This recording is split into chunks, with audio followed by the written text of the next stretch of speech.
from what I've seen in just things that I've done in the past for myself and with working with, lots of other women, one of the things that really resonated with me was kind of the expectations that you have not matching the actions or behaviors that you are doing. And this is something that takes a lot of awareness, self-awareness, to actually be like, okay, am I truly being honest with myself in what I am doing?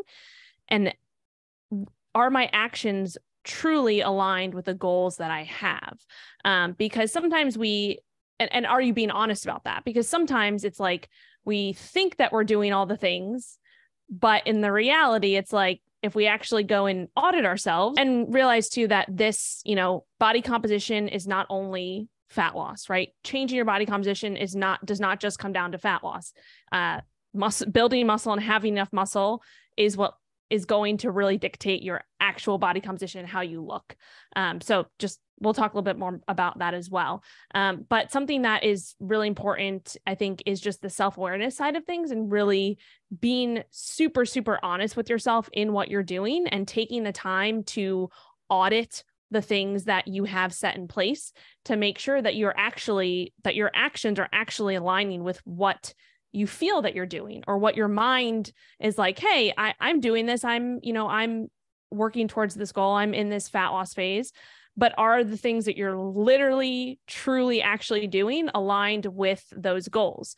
And this is something that it's also important to realize that from a mindset side of things, there's kind of and this is something I've seen a lot of people fall into, and myself as well, is being in this dieting mindset for so long that it is actually preventing you from taking the actions that you think you're taking, because your mind is always in this restriction mode.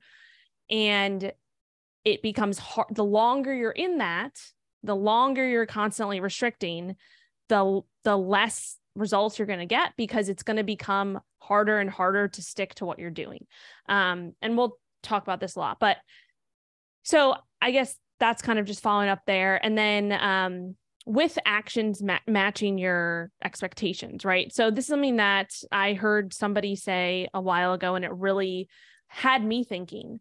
So, if we're following a plan, if we're following, we're tracking macros or tracking whatever, we're on point with our exercise, and we're on point with that during the week, right? Maybe Monday through Friday, it's like, all right, I'm on it. I'm in my routine.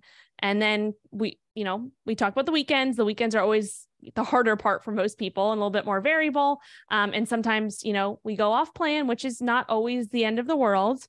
But if we're trying to reach a specific goal in a specific timeline, we need to make sure that our expectations and our actions match our expectations. So if you're on point, for example, 5 out of 7 days a week, right? Monday through Friday, you're on point.